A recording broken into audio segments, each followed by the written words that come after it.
এখন 20 কোটি মানুষ হয়তো তামাম দুনিয়ায় শুনছে এটা। আর যেহেতু সামনে একটা বরকত, রহমত, মাগফিরাতের মাস ছায়া ফেলতে যাচ্ছে, আর একটা দিন আছে মাঝখানে, সুতরাং একটা গুরুত্বপূর্ণ বিষয় আমরা আজকে আলোচনায় নিয়ে আসবো, ওরা যেন ছড়িয়ে দেয় বিশ্বময়। বলেন আমিন।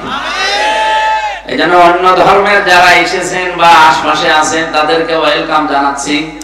কোরআন শুধু মুসলমানদের জন্য না, হাদা বায়ানুল লিন্নাস হুদান লিন্নাস, মানুষ পদবাচ্যে যারা বিবেচিত তাদের জন্য এই কোরআন। কি বলেন না কেন? এই জন্য যারাই মানুষ তারাই আসতে পারেন আজকে। যদিও একটা কথা ভুল বাংলাদেশে প্রচার করে, আমি অন্য দেশে এটা পাইনি। কিছু মানুষ বলে যে ধর্ম যার যার, উৎসব সবার। না, এটা ঠিক না। ধর্ম যার যার, উৎসব তার তার, এটা ঠিক আছে। এই কথা বলছেন না কেন? কিছু মানুষ দুর্বিসন্ধি করে এখানে একটা প্রতারণা করার মাধ্যমে ধোঁকাবাজি করে কিছু ভোট পাওয়ার জন্য নিজের ঈমানটা এভাবে বিক্রি করে দেয়। আপনি কি জানেন এই কথা বললে কোরআনের আয়াতের সাথে আপনার কথা সাংঘর্ষিক? লা ইকরাহা ফিদ্দীন লাকুম দীনুকুম ওয়ালিয়া দীন, এই আয়াতগুলোর সাথে আপনার ওই কথা পুরাটা একেবারে কন্ট্রাডিকশন। এই জন্য আমরা এই কথা যেন আর না বলি। দুনিয়ার এই সমস্ত ফেরেবে পড়ে ঈমানটাই হারিয়ে ফেলি অনেকে। এমনকি কিছু মানুষ এখন বলতে শোনা যায় তাদেরকে, যারা বলে কোরআনের সাথে রাজনীতির কোনো সম্পর্ক নেই, এরা মুনাফিক। কোরআন দিয়ে রাজনীতি করা ফরজ। 918 জায়গায় এরকম আয়াত আল্লাহ কোরআনে দিয়েছেন। কত জায়গায়?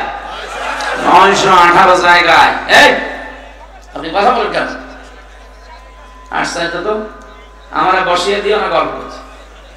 আমি কিন্তু চলে যাবো এবার ভাই, এমনি দেরি করে তুলেছেন। বললেন যে 9টায় তুলবো, আমি সেই আশায় এসে বসে আছি। কিন্তু বাড়ি থাকতে পারতাম ঘন্টা খানি, এমনিতে সারাদিন সারা রাত শুধু গাড়িতে গাড়িতে। কথা ঠিক রাখলো না, 9:30 বললো 10টা। এখন ঘুমিয়ে পড়া দরকার, আর এখন তুলে দিচ্ছে। আগামী থেকে আশপাশে কোনো থানায় জেলায় আসলে আপনারা পোস্টারের নিচে লিখে দেবেন আমির হামজা রাত 8টায়, এভাবে লিখে দেবেন। যদি পারেন নেবেন, না হলে আমার দাওয়াত নেওয়ার দরকার নেই। অন্য যারা আছে তাদের নিয়ে আসবেন, কারণ আমাকে বেঁচে থাকা লাগবে আগে। জালেমরা 3টা বছরে আমার শরীরে কিচ্ছু রাখে না, সব শেষ করে দিয়েছে। এমন কোন জায়গা নেই যা ওরা টর্চার করে না। এই জন্য আমি তো অসুস্থ, এই শরীর নিয়ে টিকে থাকতে হলে ডাক্তাররা বলছে পর্যাপ্ত পরিমাণে ঘুম লাগবে, কারণ 3 বছর বহু ঘুমের ঘাটতি গেছে। প্রশ্ন আসতে পারে যে 3 বছর তো কোনো কাজই করেননি, শুধু এক ঘরে বসেছিলেন, ঘুমাতে পারেন? আরে ভাই, ঘুম আসে। ঘুমের বড়ি খেয়েও ঘুম আসতো না। শুধু আমার মেয়েটার কথা মনে পড়তো যে কেমন আছে ফারিহা জান্নাত। জালেমরা 3টা বছর তারও দেখতে দেয়নি। যাই হোক, মুক্ত জীবনে যখন এসেছি, অন্তত যে গরু দিয়ে আপনারা চাষ করে খাবেন, গরুটা যেন মরি না যায়। তার মানে আমি গরু না, মানে আপনি বলছেন ঠিক না, গরু অসুবিধা নেই, আমি গরু। গরুদের কোনো হিসাব আছে? আল্লাহ বলবেন মাটি হয়ে যা, কিয়ামতে মাটি হয়ে যাব। আপনাদের এই কথা যেন আল্লাহ কবুল করে, কিয়ামতে আল্লাহ গরু মনে করে মাফ করে দেয়। এই কথা বলি না বা।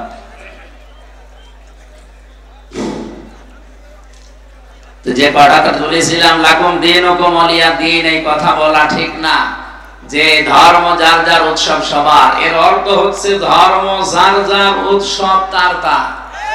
নবীকে আল্লাহ বলতে বলেন, হে নবী আপনি বলেন যে আমার ধর্ম আমার জন্য, আপনার ধর্ম আপনার জন্য। আমি জোর জবরদস্তি করি না। আমাদের ধর্মে যে জোর নেই, জবরদস্তি নেই, এটা প্রমাণ কিন্তু এই বাংলাদেশ। কারণ আমরা 96% মুসলমান, আর অন্য জাতি মাত্র 4%। যদি জোর থাকতো, জবরদস্তি থাকতো আমাদের ধর্মে, বলেন তো 4% হিন্দু থাকতে পারতো? পিটিয়ে মুসলমান বানিয়ে ফেলতাম না? কিন্তু আমাদের নেই। ফাইন্নামা আলাইকাল বালাগ ওয়া আলাইনাল হিসাব। হে নবী, আপনার দায়িত্ব পৌঁছিয়ে দেওয়া, আর হিসাবের দায়িত্ব কার? বলেন বলেন। যেন আমরা সঠিকভাবে তুলে ধরতে চাই। আপনার ইচ্ছা হলে আপনি মানবেন, যদি ইচ্ছা হয় যে না আমি মানতে চাই না, এই কি করে এরা?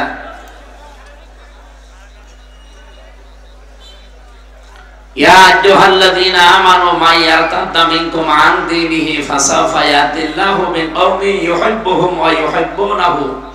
আল্লাহ বলেন, ঈমানদারেরা যদি কেউ ইসলাম থেকে, দিন থেকে ফিরে চলে যায়, আমি আল্লাহ কিন্তু অতি শীঘ্রই তাদের উপরে এমন একটা দল তৈরি করে দেব যারা আমাকে ভালোবাসে, আমিও তাদের ভালোবাসি। আমার মনে হয় বাংলাদেশে অনেকে এখন দেখতে পাচ্ছি ধর্মীয় কায়দায়, এমনকি রাজনৈতিক ভাবে, দলীয় ভাবে ইসলাম থেকে অনেকে দূরে চলে যাচ্ছে। ওরা মনে করছে আমরা চলে গেলে ইসলামের মনে হয় 12টা বেজে যাবে, আল্লাহ মনে হয় দুর্বল হয়ে যাবে। আল্লাহ কি এরকম? আপনার মতো হারুন আর হারুনের বউ যদি 100টাও চলে যায়, ইসলামের ক্ষতি হবে? আল্লাহর সিদ্ধান্ত হচ্ছে ফাসাউফা ইয়াতিল্লাহ, যদি কেউ আমার দিন থেকে ফিরে যায়, অতি শীঘ্রই আমি আল্লাহ এই দেশে ওই জাতির উপরে এমন একটা দল তৈরি করে দেব, ইউহিব্বুহুম, যাদেরকে আমি নিজেই ভালোবাসবো, ইউহিব্বুনাহু, তারাও আমাকে ভালোবাসবে। এরকম দল বাংলাদেশে তৈরি হবে না হবে না?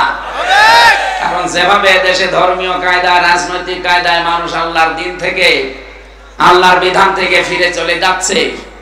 চট্টগ্রামে যে কি যেন মাইজ ভান্ডারি নাম আছে, নইমুদ্দিন না মঈনুদ্দিন মাইজ ভান্ডারি, এই শয়তান যে কথাবার্তা গুলো মানুষের সামনে বলে, কিছু মানুষ বসে শোনেও। ও বলে আল্লাহর ওলির দরবারে মানুষ গাঁজা খেতে আসে পবিত্র হওয়ার জন্য। এই যে এরকম কথাবার্তা যারা বলে, গাঁজা খাওয়ার জন্য এদেশে পুলিশ ধরে জেলে দেয়। কোথায় দেয়? জেলে দেয়। অথচ আমরা দেখলাম এই 3 বছরে তো অনেক গাঁজাখোর জেলের ভেতরেও গাঁজার গাছ লাগিয়েছে। জেলার একদিন এসে বলছে, এই তুই গাঁজা পেলি কোথায়, বীজ পেলি কোথায়, তুই গাঁজার গাছ লাগালি? বলছে, স্যার আমি কোর্টে গিয়েছিলাম মামলার হাজিরা দিতে, আমারও তো কিছু হিতাকাঙ্ক্ষী বাইরে আছে, তারা আসার সময় গাঁজার পোটলা দিয়েছিল, তো ওইটা তো ধরা পড়ে যাবে মেশিনে, এই জন্য মুখের ভেতর নিয়েছিলাম। এই বীজগুলো কায়দা করে মুখের ভেতরে এক কোনায় লুকিয়ে রেখেছিলাম, মেশিনে তুলে দিয়েছে, কিন্তু ওইটা ধরা পড়েনি। আমার মনে হয় মেশিন ওই সময় নষ্ট ছিল। তাছাড়া আমার মাজা একটা তার থাকলেও দেখতে পায়, আর ওর উপর গাঁজার পোটলা দেখতে পেল না, মানে ওইভাবে ঢুকে পড়ার পরে বলছে, আমি ওইটা ওই যে পানি খাওয়া আছে বোতলের মুখ কেটে ফেলে ওর ভেতরে মাটি দিয়ে ওই টব বানিয়ে গাঁজার গাছ লাগিয়েছে আজ 2 মাস আগে। দেখেন স্যার কত বড় হয়েছে। হিন্দু জেলার তো দেবদুলা, আরে শয়তান, গাঁজা খাওয়ার জন্য পুলিশ ধরে তোরে জেলে দিল, আর তোরে এত কঠিন অবস্থায় রাখলাম, তুই এর ভেতরেও গাঁজার গাছ লাগিয়ে দিলি, তোরে তো স্বর্গে পাঠানো লাগবে। ওটা জান্নাত জাহান্নাম বিশ্বাস করে না, বলছে স্বর্গে পাঠানো লাগবে। এখানে দিন থেকে কেউ যদি ফিরে যান, আল্লাহ কিন্তু সত্যি তার সিদ্ধান্ত বাস্তবায়ন করবে। এমন একটা দল বানিয়ে দেবেন, যে দলকে আল্লাহ নিজেও ভালোবাসবেন, তারাও আল্লাহকে জীবনের চাইতে বেশি ভালোবাসবে। সেই দলে শামিল হওয়া দরকার না? আল্লাহ যদি এরকম একটা দল বাংলাদেশে বানিয়ে দেয়, আল্লাহ যেন আমাদেরকে ওই দলে শামিল করেন, বলেন আমিন। আমার ভাইরা, যেহেতু অন্য ধর্মের যারা এসেছেন তাদেরকে বলছি, কোরআন সবার জন্য উন্মুক্ত এবং ওপেন। এখানে যারা এসেছেন আজকে কোরআন থেকে হেদায়েতমূলক কিছু কথা বলবো, আল্লাহ যেন শিক্ষা নিয়ে বাড়ি যাওয়ার তৌফিক দেন, বলেন আমিন। দরুদ আর সালাম পড়ছি আমাদের নবী মুহাম্মদুর রাসূলুল্লাহ সাল্লাল্লাহু আলাইহি ওয়াসাল্লামের প্রতি, যার আদর্শ পেয়ে আমরা এখনো পর্যন্ত খুশি আছি। কিছুদিন পরে হয়তো তার আদর্শ ছেড়ে দেব, বলেন বলেন। জীবন চলে গেলেও রাসূলের আদর্শ ছাড়া যাবে? এই যে কয়েকদিন আগে রাখাল রাহা নামে একজন রাসূলুল্লাহকে গালি দিয়েছে, এটা তার নিজের কথা না, শুধু তাকে এভাবে দেওয়ানো হচ্ছে। কারণ আগস্টের 5 তারিখের পর থেকে আজকের এই ফেব্রুয়ারি 27 তারিখ, এই 6 মাস কয়দিন হয়ে গেল? 27টার উপরে প্রায় এই ভারত থেকে বিভিন্ন কায়দা কৌশল চালাচ্ছে। ভারতের পাশে না, এরা বিভিন্ন কায়দায় চেষ্টা চালাচ্ছে আমাদের দেশে যেন অশান্তি তৈরি হয়। এখানে 27টা বিষয় ওরা চালিয়েছিল, কখনো আনসার লীগ, কখনো রিকশা লীগ, কখনো হেলমেট লীগ, সর্বশেষ রাসূলুল্লাহকে গালি পর্যন্ত দিয়েছে। ওরা মনে করেছিল আমরা উত্তেজিত হয়ে ওকে মেরে ফেলবো, এটা বিশ্বের মিডিয়ায় ওরা দেখিয়ে বলবে বাংলাদেশে জঙ্গি ভরে গেছে। অত পাগল শামসুদ্দিন হাত থাকতে না। আবার আমরা কারো উস্কানিতে পা দিতে চাই না। হ্যাঁ, তবে বলতে চাচ্ছি আমরা এই অনুষ্ঠান থেকে রাখাল রাহা শুধু না, বাংলাদেশে কেউ যদি কোন নবীকে গালি দেয়, বিশেষ করে আমার নবী মুহাম্মদুর রাসূলুল্লাহকে, একই কথা, তার ফাঁসি দেওয়া লাগবে। যদি তামাম দুনিয়া একদিকে হয়ে যায়, যাক, আমরা তার ফাঁসি, আমরা তার ফাঁসি। আগামীতে কেউ যদি দুঃসাহস করে, কোনো বিচার নেই, একবারে রায় দিয়ে দেবেন, তার ফাঁসি দেওয়া লাগবে। আপনি আমারে গালি দেন, আমার বাবারে গালি দেন, আমার দাদারে গালি দেন। হ্যাঁ, আমার দাদারে গালি দিলে অসুবিধা নেই, কারণ ও আওয়ামী লীগ করে। দেন, ওরে গালি দেন, দরকার আপনার আমি আরো টাকা দেব, কিন্তু নবীজিকে গালি দেওয়া যাবে? বিশ্ব নবীর উম্মত হওয়া ছাড়া, তার সুপারিশ, তার সিগনেচার ছাড়া যত ইবাদতই করেন জান্নাত যেতে পারবেন না। সুতরাং দল মত এখানে আর দেখলে হবে না। কি রাজনৈতিক ভাবে বিভিন্ন দলে আমরা করি, হয়তো ভোট মোট দেই, এই এদিকে তাকান, তো রাসূলুল্লাহ আমাদের সবার জন্য না, কারণ জান্নাত যেহেতু যাওয়া লাগবে, নাকি? এখান থেকে এই আপনাদের বারবার থামাতে গেলে তো আমি আলোচনা ভুলে যাবো। এই ছেলে, এখানে কথা বলেন কেন? বাড়ি চলে যান, যান। নিজেও শোনে না, খালি ডিস্টার্ব করে। এই যে ভাই মাঝখানের এটা কি খুলে ফেলা যায় না? এটা পেছনে মানুষ আছে, থাক ভাই, কথা বলবেন, আমি মাপ চাচ্ছি। এই ঝামেলা হলে কিন্তু আমি মনাদত করে দেবো। আপনি একটা ক্লাস করছি, একটা ক্লাস যদি আপনি নাই বসেন, তো রাত করে বসে আছেন, মানে ডিস্টার্ব করা যাবে না, একবারে নিস্তব্ধ হয়ে যান। এখান থেকে মহেশপুর না গেলে জীবনে একটা মানুষ এই যাদবপুর থেকে মহেশপুর বাজারে কোনোদিন যায়নি, তার বিশাল ক্ষতি হয়ে গেছে। বলেন, মহেশপুর বাজারে যাওয়া যত জরুরি, জান্নাতে যাওয়া ওই রকম জরুরি। অবশ্য ঠিক, মহেশপুর বাজারে না গেলে কি আছে ক্ষতি? কোনো ক্ষতি আছে? জীবনে এখানে বহু মানুষ পাবেন জীবনেও কোনোদিন মহেশপুর বাজারে যায়নি, এমন মানুষ আছে, জীবন কেটে চলে গেল। কিন্তু জান্নাতে যাওয়া এরকম জরুরি না, এর চাইতে 1000 গুণে জরুরি। এজন্য জান্নাতে যেতে হলে যেহেতু রাসূলুল্লাহ সিগনেচার লাগবে, ওনার সই থাকবে, তাছাড়া আপনাকে আল্লাহ জান্নাত দেবে না। ওনার সই পাওয়ার জন্য আগে যিনি বলছিলেন যে আল্লাহকে ভালোবাসতে চাইলে রাসূলুল্লাহকে আপনাকে অনুসরণ এবং তাকেও ভালোবাসা লাগবে। আমি আয়াত থেকে কয়েকটা তথ্য পেয়েছি, হয়তো অনেক সময় পাননি, এই জন্য ভালোভাবে বলতে পারেননি। এদিকে তাকান ভাই। قُلْ إِن كُنتُمْ تُحِبُّونَ اللَّهَ فَاتَّبِعُونِي يُحْبِبْكُمُ اللَّهُ। হে নবী, আপনি বলুন, তোমরা যদি বলো আল্লাহ তোমাকে ভালোবাসি, এ দাবি আমাদের নেই? এই দাবি আমাদের আছে যে আল্লাহ তোমাকে ভালোবাসি। এ দাবি করলে হবে না, এটা দেখাতে হবে। কি দেখাবেন? ফাত্তাবিউনি, আল্লাহ বলেন আমার রাসূলের অনুসরণের মাধ্যমে এই দাবি পূরণ করো। তার মানে যারা দাবি করছি আল্লাহ তোমাকে ভালোবাসি, একমাত্র পদ্ধতি রাসূলুল্লাহকে অনুসরণ করা লাগবে। আল্লাহ বলেন আমি দুইটা উপকার তাহলে করব, ইউহিব্বুকুমুল্লাহ, আমি আল্লাহ নিজেই তোদেরকে ভালোবাসা আরম্ভ করব, না করেছি, করব। ইউহিব্বু এটা মোজারে, বর্তমান, ভবিষ্যৎ, প্রেজেন্ট, ফিউচার। সত্যি যদি কেউ রাসূলুল্লাহর অনুসরণ আরম্ভ করে, তাকে আল্লাহ নিজে ভালোবাসা শুরু করবে। আর আল্লাহ যদি কাউকে ভালোবাসা আরম্ভ করে, যুনুবাকুম, যত অপরাধ আছে সব মাফ করে দেবে। না দিয়েছে? দেবে। ওয়ায়াগফির লাকুম, এইটাও মুসারিফ।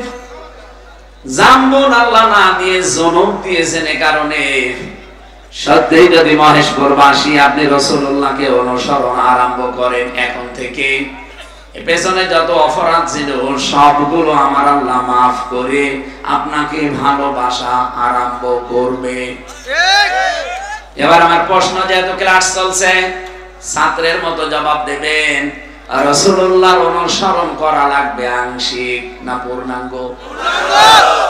আপনি নিজের দিকে তাকিয়ে বলেন তো, আপনার রাসূলুল্লাহর আদর্শ অনুসরণ কি পূর্ণাঙ্গ না আংশিক? আপনি নিজের দিকে তাকিয়ে বলেন আপনার অবস্থান আজ কোথায়।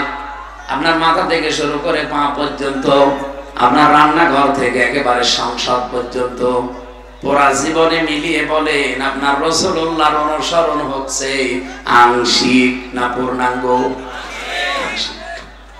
আংশিক অনুসরণ করলে আল্লাহ মাফ করে দেবে, জান্নাতে দেবে, নিজে ভালোবাসবে। এ কথা কোরআনে পেয়েছেন? আমি তো পাইনি। আমার কোরআনের উপরে অনার্স মাস্টার্স করা, পুরা কোরআনের উপরে, আমি তো পাই। গল্প করছেন মানে গন্ডামি করা জায়গা পান।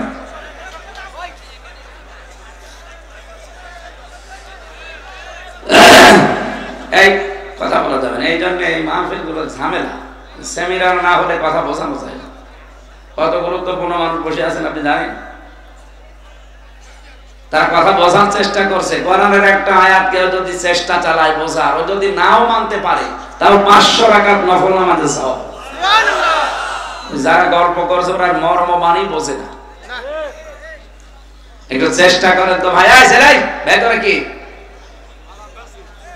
এখন বলা যাবে না ভাই, একটু পরে, আগে আমার আলোচনা শেষ হোক, এরপরে বাদাম বেশি।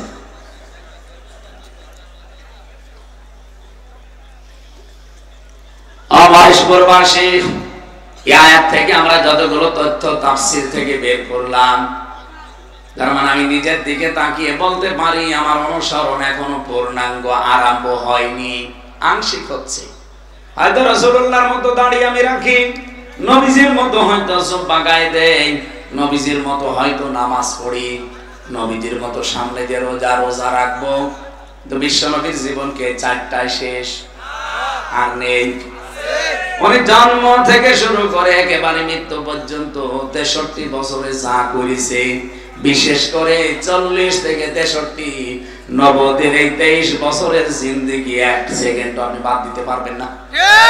এই কথা বোঝেন না? আয়াতের শেষে কয়টা কথা পেলাম বলেন তো? 3টা। কেউ যদি সত্যিই রাসূলুল্লাহকে অনুসরণ আরম্ভ করে দেয়, 1 নাম্বার আল্লাহ বলেন আমি নিজে তাকে ভালোবাসা শুরু করে দেব। তাকে ভালোবেসেছি তা না, বাসবো। আমি দেখতে চাই অনুসরণ আরম্ভ করেছে কিনা। আপনি আংশিক অনুসরণ করলে আল্লাহ আপনাকে ভালোবাসা আরম্ভ করবে? বলেন বলেন। আপনার অনুসরণ হওয়া লাগবে পূর্ণাঙ্গ। ঠিক। এই পৃথিবীতে বহু মানুষ রাসূলুল্লাহকে ভালোবেসেছে, আল্লাহর নবীর অনুসরণ করেছে, কিন্তু আংশিক। এজন্য তাদের ভালোবাসার কারণে আল্লাহ তাদের ভালোবাসেননি, মাফ করেননি, জান্নাতেও দেবেন না। এমন হাজারো মানুষ আমি পেয়েছি। তার ভেতরে 1 নম্বরে নবীর চাচা আবু লাহাব আর আবু তালেব। এই 2 জন চাচা এত বেশি ভালোবেসেছিল রাসূলুল্লাহকে, নিজের বাড়ির কাজের লোক পর্যন্ত বলেছিল জানুন দিয়ে আজাদ করে দিলাম, মুক্ত করে দিলাম। আর আবু তালিব তো নিজের সন্তান হযরতে আলীকে রাতের বেলা কাছে রাখতো না, মুহাম্মদুর রাসূলুল্লাহকে নিজের বেডের উপরে রেখে ছোটকাল থেকে মানুষ করেছে। বিশ্বনবী যতদিন তার চাচা বেঁচে ছিলেন, 1টা সেকেন্ডের জন্য কোনোদিন চিন্তা করেন নাই। এত বেশি আগলিয়ে রাখতেন। অথচ এই লোকটার অনুসরণ ছিল না রাসূলুল্লাহর, ভালোবাসা ছিল। আবু লাহাবের ভালোবাসা পেয়েছি জীবনে, কিন্তু রাসূলুল্লাহর অনুসরণ আমি পাইনি। এইজন্য এই 2 চাচাকে আল্লাহ নিজে ভালোবাসেননি, মাফ করেননি, আর জান্নাতে তো দেবেনই না। এ পর্যন্ত বুঝেছে? এবার রাসূলুল্লাহ আপন চাচার সাথে আপনি নিজের মিলান। আপনিও ভালোবাসেন রাসূলকে, আমি জানি। রবিউল আউয়াল আসলে আপনি মিলাদ পড়বেন, জিলাপি খাবেন, খিচুড়ি খাবেন, আমিও জানি। কি করবেন না এটা? আপনার যেমন দাড়ি বড় বড়, আবু তালেবেরও দাড়ি এত বড় ছিল। ওর জীবনী পড়ে দেখেন, পুরাটা ওর শরীরের স্ট্রাকচার দেওয়া আছে।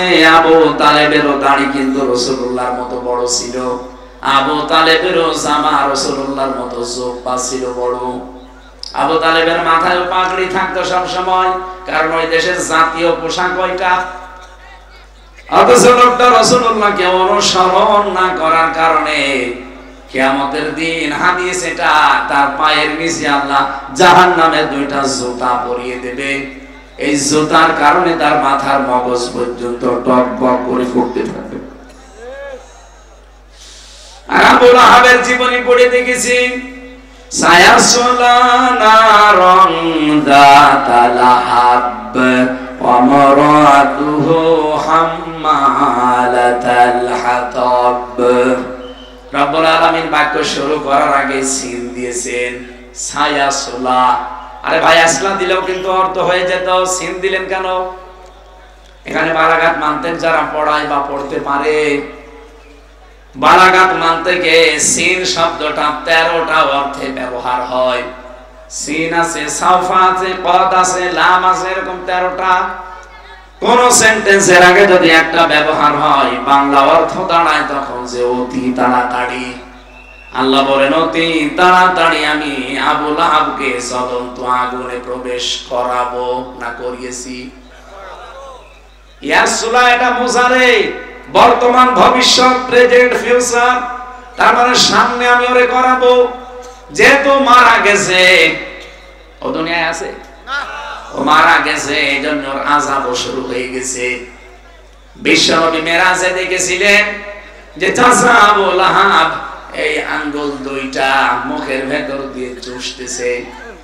ডাক দিয়ে বলে, চাচা কি অবস্থা আপনার?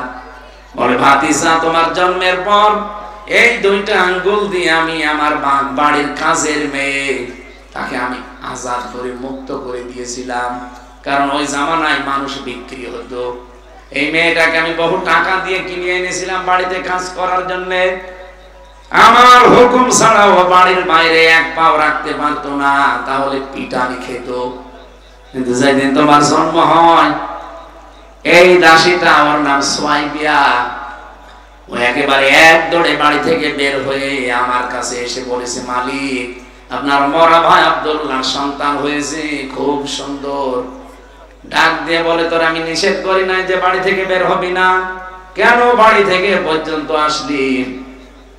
মেয়েটা বলেছিল, হে আমার মালিক, যে সুন্দর ছেলে আমি দেখে এসেছি, আপনার তো ভাই নেই, থাকতে পারলাম না, এই জন্য জলদি করে চলে এসেছি।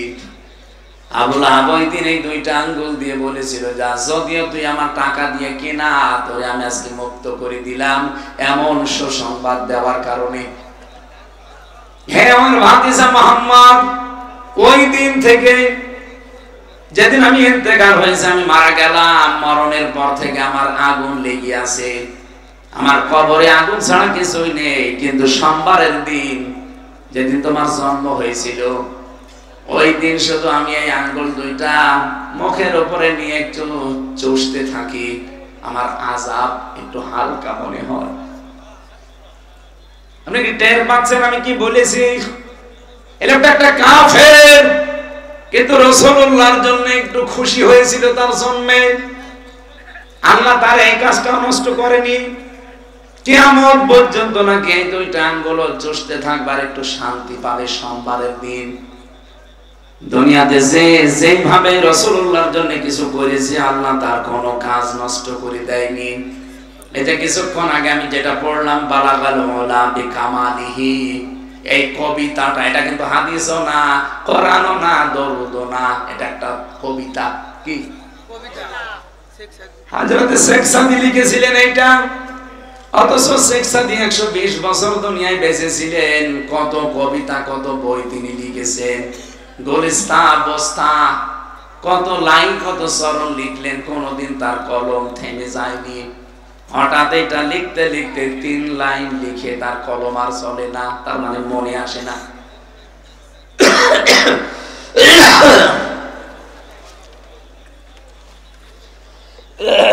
মনে আসে না, এজন্য উনি আর কিছু লিখতে পারেন না। চিন্তা করলেন জীবনে কোনোদিন আমার কলম থেমে যায়নি, আমি যা লিখতে চেয়েছি লিখে শেষ করে উঠেছি। আজকে কি এমন লিখতে গেলাম যে 3 লাইন পরে আমার আর কিছু মনে আসে না। তাহাজ্জুদের নামাজ আদায় করে গভীর রজনীতে যায় নামাজে তিনি ঘুমিয়ে গেছেন। স্বপ্নের ভেতরে বিশ্ব নবী এসে ডাক দিচ্ছে, সাদি ওঠো, কি হয়েছে তোমার? হযরতে শেখ সাদি বলেছিল, হে রাসূল, জীবনে বহু কবিতা লিখেছি, বহু উপন্যাস লিখেছি, কোনদিন আমার কলম থেমে যায়নি। হঠাৎ আজকে আপনার নামে আমি কিছু লিখতে গিয়ে দেখি আমার আর কিছু মনে আসে না। নবীজি বললেন, কি লিখেছো দেখি একটু শোনাও। স্বপ্নের ভেতরে তিনি শুনিয়ে দিলেন, বালাগালুনা বিকামালিহি কাশাফাদ দুজা বিজামালিহি হাসনাত জামিউ খিসালিহি। বিশ্বনবী ডাক দিয়ে বলেন, সাদি কলমটা হাতে নাও, আর এই লাইনটা 4th-বারের মতো লিখে নাও, সাল্লু আলাইহি ওয়া আলিহি। বলেন আল্লাহু আকবার। হযরতে শেখ সাদির এই কবিতাটা আমার আল্লাহ নষ্ট করে দেয়নি, এটা চিরন্তন করে রেখে দিয়েছে। আপনি লক্ষ্য করেন, কোন মানুষ যখন এটা পড়ে, যার ভেতরে নবীর ভালোবাসা, প্রেম, মহব্বত আছে, দেখবেন কি আনন্দ নিয়ে পড়ে। অথচ এটা কোরআনও না, হাদিসও না, এটা কবিতা মাত্র। আমরা তো কত কবিতায় পড়ি, এত আনন্দ পাই।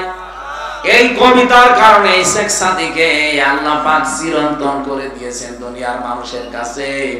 কিয়ামত পর্যন্ত দুনিয়ায় মানুষ আসবে, আমার মনে হয় কথা বলার আগে অনেকেই এইটা মহব্বত নিয়ে পড়তে থাকে।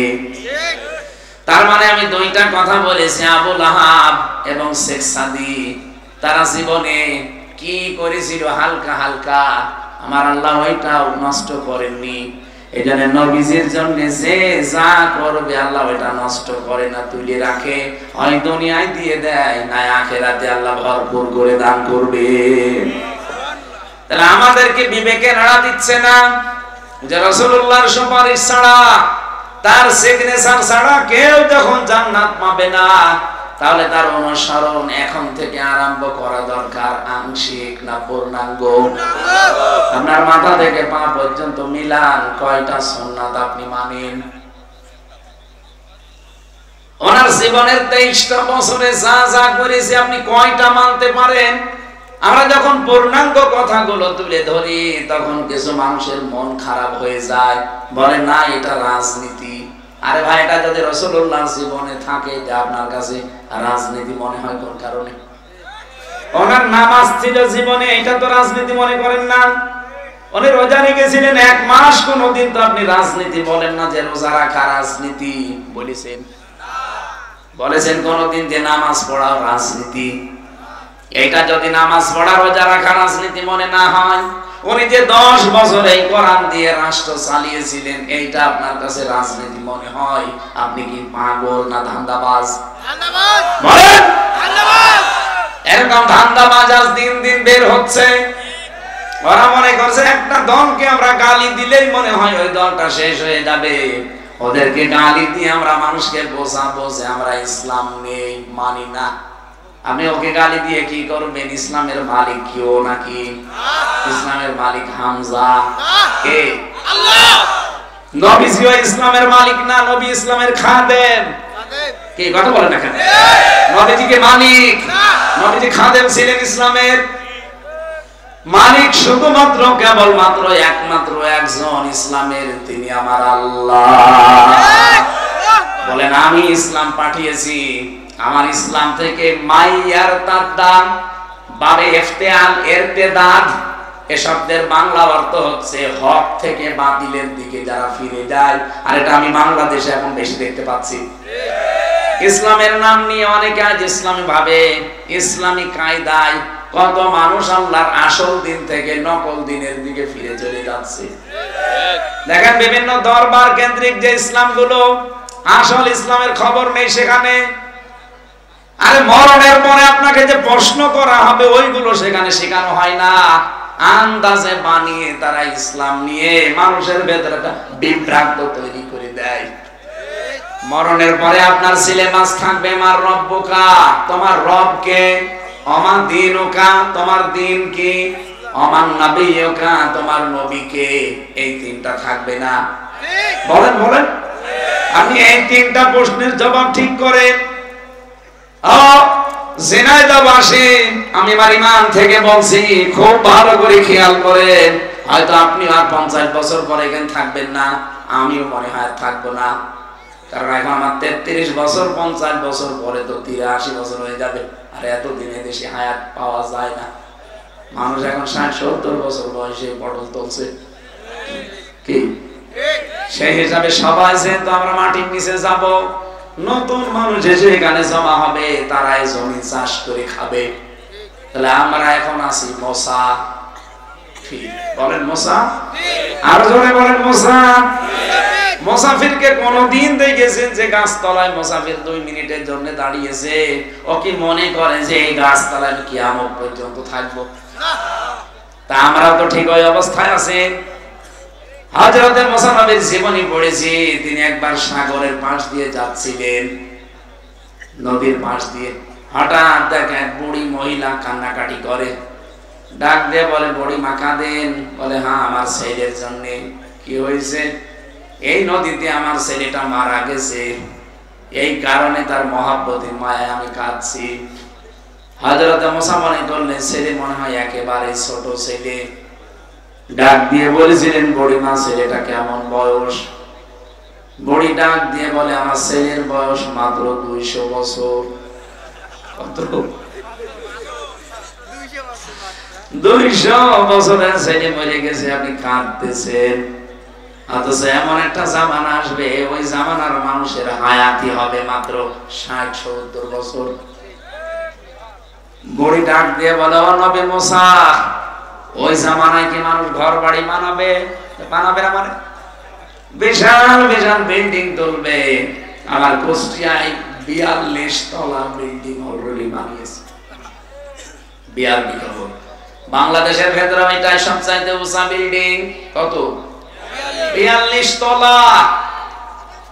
কাবা শরীফের পাশে একটা আছে 110 তলা। বড়ি বলেছিল, ও মুসা, ওই জামানার মানুষকে বিয়ে শাদী করবে না মানে এক একজন 3-4টা করে। আমার কুষ্টিয়ার, আমার যেখানে বাড়ি হালসা পাটিকা বাড়ি, ওখানে একটা লোক ইতালি ছিল, ওই শয়তান একসাথে 9টা বিয়ে করেছে।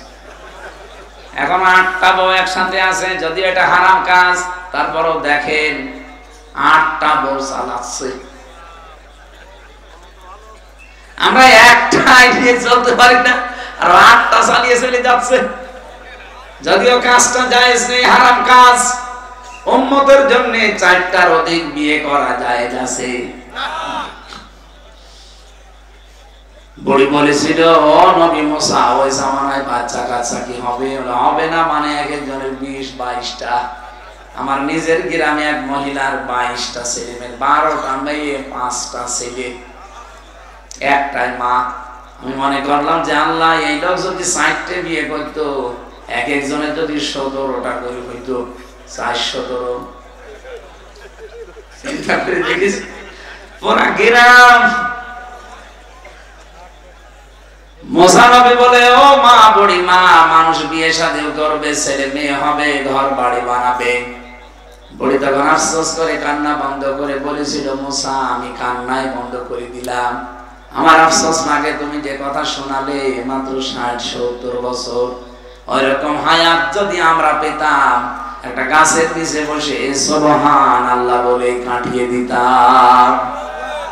সেই হায়াত আমরা পেয়েছি। এক কথা বলেন, তারপরও কোনো গ্যারান্টি এখন আছে? যেভাবে চিন্তায় ডাকাতি রাহাজানি আর কোপাকুপি আরম্ভ হয়েছে, 1 সেকেন্ডেরও গ্যারান্টি নেই। কি অবস্থা আরম্ভ হয়ে গেল বাংলাদেশে। এখানে স্বরাষ্ট্র উপদেষ্টা খুব খেপে গেছে। উনি গত পরশুদিন ঘোষণা দিয়েছে, যদি চাঁদাবাজ, কোন ছিনতাইকারী, কোন ডাকাত, কোন চোর যদি ধরা পড়ে, ওর মামলা দেওয়ার দরকার নেই, পিটিয়ে জায়গা মেরে থাকবে। মানে যা আরম্ভ হয়েছে এইটা ছাড়া এখন আর সম্ভব না। কি কথা বলো না কেন? এগুলো কিন্তু করছে সব ওই জালেমরা, জালেমের দোসররা বিভিন্ন রূপ নিয়ে এসে। ওরা তো সরাসরি এখন আর পরিচয় দিতে পারে না যে আমি অমুক এর অমুক। আমার বংশের যারা ছিল, বললাম না 100 জনের 98 জন আওয়ামী লীগ, আমার দাদা নিজেও। এখন যে আমি বলবো, এই জন্য বললাম দাদারে গালি দিয়ে আমি টাকা দেব। ওরা এখন সব মনে আছে আল্লাহর ওলি হয়ে গেছে। আগস্টের 5 তারিখে আমারে কল দিয়েছিল বিকাল বেলা, আগস্টের 5 তারিখে। বলছে ভাতিজা ভালো হয়ে গেছি। ভালো হয়ে গেছে সব আমরা এখন জামাত ইসলাম। সারা জীবন বললেন আমরা আওয়ামী লীগ, আর এখন আপনি হঠাৎ করে জামাত ইসলাম কেন?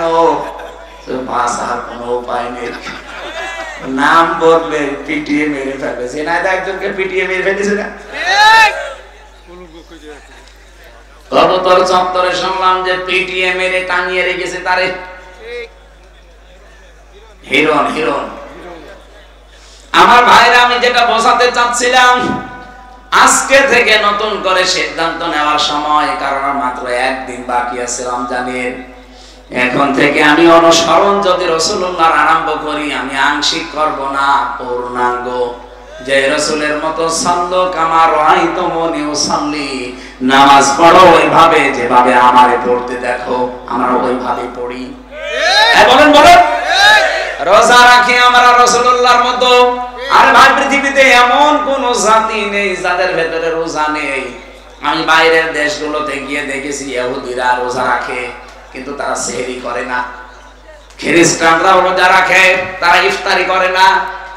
এই যে মুশরিক যারা হিন্দু, এরাও রোজা রাখে, বাবা মা মরে গেলে উপোস থাকে না খেয়ে। 4500 ধর্ম দুনিয়ায় আছে, প্রত্যেক ধর্মের লোকেরাই কম বেশি রোজা রাখে, কিন্তু আমার রাসূলুল্লাহর মতো রোজা। বলেন বলেন। আমার রাসূলুল্লাহর রোজা হচ্ছে সুম্মাতিমুস সিয়ামা ইলাল লাইল, রাত থেকে সন্ধ্যা পর্যন্ত রোজাটা পূর্ণ করা লাগবে। এখানে আপনাদেরকে আমি আহ্বান জানাচ্ছি, কালকের দিন যেহেতু আছে মাঝখানে, রোজা যারা রাখবেন, এই রাতে হয়তো অনেক মানুষ গভীর রজনীতে খাবার খেয়ে নেন না, এটা ঠিক না। একেবারে সুবহে সাদিক হওয়ার আগ দিয়ে খাবেন। এখন তো ক্যালেন্ডার পাওয়া যায়, যদি আমার মনে হয় 5:10 মনে হয় শেষ হয়ে যাচ্ছে। যদি 5:05 শেষ হয়, আপনি 5:04 শেষ করে দেবেন খাবার দাবার। আপনি রাত 2টার সময় খেয়ে বসে আছেন না, অত দরবেশগিরি আপনার দেখানোর দরকার নেই। বিশ্বনবী বলেন, আমার উম্মতেরা যতদিন মানে সেহরিটা শেষ সময়ে করবে আর ইফতারিটা একেবারে পয়লা টাইমে করবে, ততদিন তারা আমি আল্লাহর পক্ষ থেকে বরকত পেতে থাকবে। এটা মেয়েদের ভেতরে নেই, দেখবেন ইফতারি বানাতে আর হাঁসের আর মুরগির খাবার দিতে দিতে ইফতারি করে, কিন্তু আজান হওয়ার 20 মিনিট পর। আপনার এত দরবেশগিরি দেখানোর দরকার কি? বাদ দেন সব, আগে অন্তত আগে ইফতারিটা শেষ করেন, কারণ ইফতারি এটা ইবাদত। এটা কি ইবাদত? নবীজি বলেন, যারা ইফতারি মানুষকে করাবে, কোন মানুষ যদি সামর্থ্য অনুযায়ী ইফতারি করাতে পারে, ও রোজা রেখে যে সওয়াব পেয়েছে, ইফতারি করিয়ে সেই সওয়াব পাবেন। সুবহানাল্লাহ।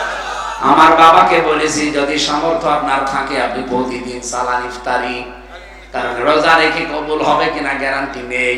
কিন্তু ইফতারি যদি আমরা করাতে পারি, নবীজির হাদিস কোনদিন মিথ্যা না, যে কবুল হওয়া আর রোজার সওয়াব আল্লাহ আমারে দিয়ে দেবেন। কিছু যদি না থাকে, অন্তত একটা খেজুর আর এক গ্লাস পানি দিয়েও যদি করান, তাও হবে। এই ট্র্যাডিশনটা আমাদের ভেতরে নেই। বাইরের দেশগুলো, যেগুলো মুসলিম দেশ, এই দেশগুলোতে ঘুরতে গিয়েছিলাম, এই দেশগুলোতে রোজার মাসে ধরতে গিয়ে দেখলাম আল্লাহ তাদের কি আগ্রহ, রাস্তা থেকে ডেকে এনে বসিয়ে বলছে ভাই ইফতারি করেন। তার মানে ওর জীবনে বিশ্বাস হয়েছে আমার রোজা যদি কবুল নাও হয়, কিন্তু ইফতারি করালে পূর্ণ রোজার সওয়াব আমি পেয়ে যাব।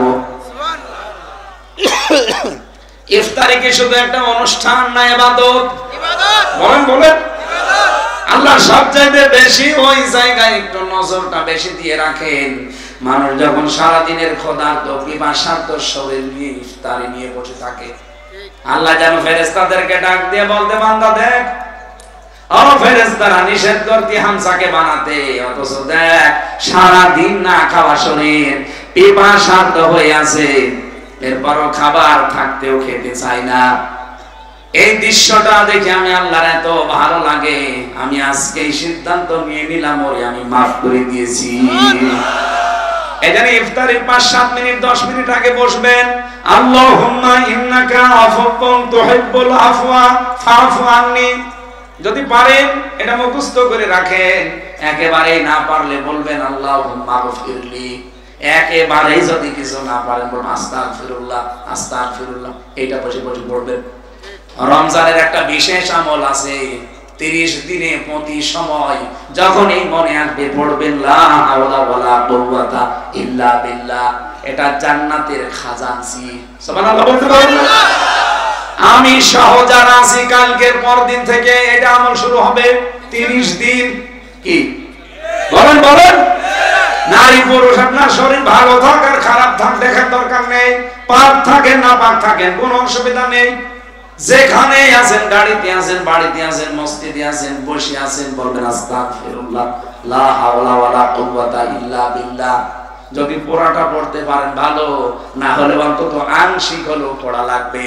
লা হাওলা ওয়ালা কুওয়াতা ইল্লা বিল্লাহ। পড়েন সুবহানাল্লাহ। কম বেশি রোজা আমরা তাহলে প্রত্যেক জামানায় পেয়েছি। আল্লাহ এখানে ওইটাই আমাদের জানিয়েছেন, কুতিবা আলাইকুমুস সিয়াম, তোমাদের উপর আমি রোজা লিখে দিলাম। তাহলে আজকে একটা ফরজ অন্তত ক্লিয়ার যে রোজা কি। বলেন বলেন। রোজা ফরজ। আর পৃথিবীতে যত ফরজ আছে সব ফরজের বড় ফরজ না না, রোজা একটা ফরজ। আর পৃথিবীতে যত ফরজ আছে সব ফরজের বড় ফরজ একটা আছে, ওইটা এই আয়াতের ভেতরে পাবেন। এটা না শুনে চলে যাবেন না। বলেন বলেন। এটা আজকে শুনে তারপরে বাড়ি যাবেন। তো পৃথিবীর সবচাইতে বড় ফরজ কোনটা? রোজা এমনিতে একটা ফরজ কাজ, নামাজ যেমন ফরজ, যাকাত যেমন ফরজ, হজ যেমন ফরজ, কিন্তু সব ফরজের বড় ফরজ কোনটা ওটা আমি আজকে জানাবো। কোরআনে কারীম থেকে আমরা যদি ওটা জানতে পারি আজকে, আমি সহ যারা এসেছি মাস্ট বি ওটা মানা লাগবে। আল্লাহ বলেন কুতিবা আলাইকুমুস সিয়াম, শুধু তোমাদের উপরে না, কামা কুতিবা আলাল্লাযিনা মিন ক্বাবলিকুম, তোমাদের পূর্বে যত জাতি আমি পাঠিয়েছি প্রত্যেকটা জাতির উপরে আমি এই রোজাটা লিখে দিয়েছিলাম। তার মানে অন্যান্য ইবাদত হয়তো সব জাতির উপরে ছিল না। এই বুঝতেছেন কথা? হজ হয়তো সব জাতির উপরে ছিল না ফরজ, যাকাত হয়তো সব জাতির উপরে ছিল না ফরজ, কিন্তু রোজাটা তামাম পৃথিবীতে যত মানুষ পাঠিয়েছে আল্লাহ প্রত্যেকটি জামানায় নবীদের উম্মতের উপরে ফরজ ছিল। বিশ্বনবীকে আল্লাহ মেরাজে নিয়ে 50 ওয়াক্ত নামাজ আর 6 মাস দিয়েছিলেন রোজা। কয় মাস? 6 মাস। প্রতিমধ্যে হযরতে মুসার সাথে বারবার দেখা হয়েছিল। তিনি বলেছিলেন, হে আল্লাহর নবী মুহাম্মদুর রাসূলুল্লাহ, আপনি আমার চাইতে অনেক মর্যাদাবান, কিন্তু আপনার চাইতে আমার অভিজ্ঞতা বেশি আছে, আপনার চাইতে আমি দুনিয়ায় আগে গিয়েছি। আপনার উম্মত তো দুর্বল, আমার উম্মত কত শক্তিশালী ছিল, হাজার হাজার বছর তাদের হায়াত ছিল, কিন্তু তাদের মাত্র একটা রোজা ছিল বছরে। কয়টা? একটা রোজা ছিল মাত্র, আর 1 ওয়াক্ত নামাজ ছিল, তাই তারা পড়তো না, সময় পেত না। আর আপনি 6 মাস রোজা দিয়েছে, 50 ওয়াক্ত নামাজ দিয়েছে, আর আপনি আনন্দে লাফান। যান তাড়াতাড়ি করে কমিয়ে নিয়ে আসেন। উনি 9 বার গিয়েছে আল্লাহর কাছে, প্রতিবার আল্লাহ 5 ওয়াক্ত করে কমিয়েছে। 5 নং 45 ওয়াক্ত শেষ। 6 মাসের ভেতরে রোজা কমাতে কমাতে মাত্র আর 1 মাস আছে। মুসা নবী বললেন আপনি আবার যান, দেখেন আরেকটু কমে কিনা। মুহাম্মদ রাসূলুল্লাহ বলেন ভাই মুসা আমার লজ্জা করছে, বারবার আল্লাহ আমাকে দিতে চায় আর আপনি বলেন কমান কমান, আমি আর পারবো না। কর্ম নিয়েছে বলবো জানা আরো কমিয়ে দাও, যা দিয়েছে ওই হবে, আমার উম্মত মানবে। আল্লাহ রাব্বুল আলামিন ফেরেশতা জিবরাইলকে বললেন যান শুনিয়ে দেন, আমি কিন্তু 50 ওয়াক্ত নামাজ আর 6 মাস রোজা লিখে দিয়েছিলাম, আমার লিখিত জিনিসের কোনো পরিবর্তন। আরো জোরে বলেন। আল্লাহ একবার যেটা রায় দিয়ে দেয় ওই রায় কিয়ামত পর্যন্ত কোনো রদ বদল হয় না। কিন্তু বাংলাদেশে যে রায় হয় এটা রদ বদল নেই। এই যে এটিএম আজহারুল তার রায় দিয়েছিল হাসিনা, যে রায় গত পরশুদিন সে রায় উল্টিয়ে গেছে। আমার ভাই সালাউদ্দিন কাদের চৌধুরী যদি বেঁচে থাকতেন, তাকে যদি ফাঁসি দেওয়া না হয়তো তিনিও এতদিন বাইরের মুক্ত জীবনে আসতে পারতেন। কারণ যে রায়গুলো দিয়েছিল রায় সব ওই হাসিনার মন মতো, বিচার ব্যবস্থা মন মতো ওদের বানানো, ওদের বিচারপতিও বানানো, প্রসিকিউটর বানানো, সাক্ষীও বানানো। কারণ সাক্ষীগুলো এমন যারা 6 মাইল দূর থেকে দেখে বলছে আমি 6 মাইল দূর থেকে দেখেছি, আমি এই প্যান্ডেলের শেষ পর্যন্ত দেখতে পাচ্ছি না, আর সে নাকি 6 মাইল দূর থেকে দেখে সাক্ষী দিয়েছে। তার মানে এটা যে পুরা বানোয়াট। এই কারণে এখন যিনি প্রধান বিচারপতি আছে আজহারুল ইসলামের রায় আবার তুলেছিল, উনি বলেছে ওটা আগেরটা বাতিল, নতুন করে আবার শুনানির দিন ধার্য হয়েছে। আগে বলতে হবেই না, এখন বলছে হবে, তার মানে আগের পুরা বিচার বাতিল। বাংলাদেশের রায় পরিবর্তন হয়, এ বাংলাদেশের সংবিধান পরিবর্তন হয় কয়বার? 17 বার। কয়বার? বাংলাদেশের সংবিধান 17 বার পরিবর্তন হয়েছে 54 বছরে। অথচ আল্লাহ কোরআনে কারিমে যে সংবিধান দিয়েছেন 17 বার না, কিয়ামত পর্যন্ত একবারও কোনো পরিবর্তন হবে না। আতাম্মাত কালিমাতু রাব্বিকা সিদকাও ওয়া আদলা লা মুবাদদিলা লিকালিমাতি। সূরা আনআম 8 নাম্বার আবার প্রথম নাম্বার পৃষ্ঠা 10 নাম্বার লাইনে 115 নাম্বার আয়াতে আছে, প্রথম অংশে পাবেন। আল্লাহ বলেন কোরআনে আমি যা দিয়েছি কিয়ামত পর্যন্ত এটা সত্য। 2 নাম্বারে এটা ন্যায় বিচার ইনসাফ পূর্ণ কথা দিয়ে পরিপূর্ণ। 3 নাম্বারে কিয়ামতে কোনদিন আমার কোরআনের একটা অক্ষর রদ বদল হবে না। আমরা যদি বাংলাদেশে কোরআনের আইন এটা যদি সংবিধান বানাতে পারতাম 54 বছর আগে, বিনা কারণে যাদেরকে আমরা ফাঁসি দিয়ে মেরে ফেলেছি এগুলো ফাঁসি দেওয়া লাগতো না। কোরআনের পাখি সত্যি বলেন তো মন থেকে আজকে যদি বেঁচে থাকতেন, সেই মানুষটাকে যে ধর্ষণ মামলা দিয়েছিল সর্বশেষ, তাদের যে সাক্ষী মেয়েটাকে নিয়ে এসেছিল এই ধর্ষিতা, এই মেয়েটাকে অ্যাডভোকেট তাজুল ইসলাম জিজ্ঞাসা করছে, মা মাওলানা সাঈদী আপনাকে ধর্ষণ করেছে? বলছে জি হ্যাঁ। আপনার বয়স কত হবে, জন্ম তারিখ আপনার কত? মেয়েটা বলছে আমি 1975 সালে জন্ম নিয়েছি। ধর্ষিতা হয়েছেন কত সালে? বলছে 1971 সালে। অ্যাডভোকেট তাজুল ইসলাম ওই দিনই বলেছিলেন মাননীয় আদালতে, পয়েন্ট একটু লিখে রাখেন, জন্ম 75-এ ধর্ষিতা হয়েছে 71-এ, ওটা কি রুহের জগতে?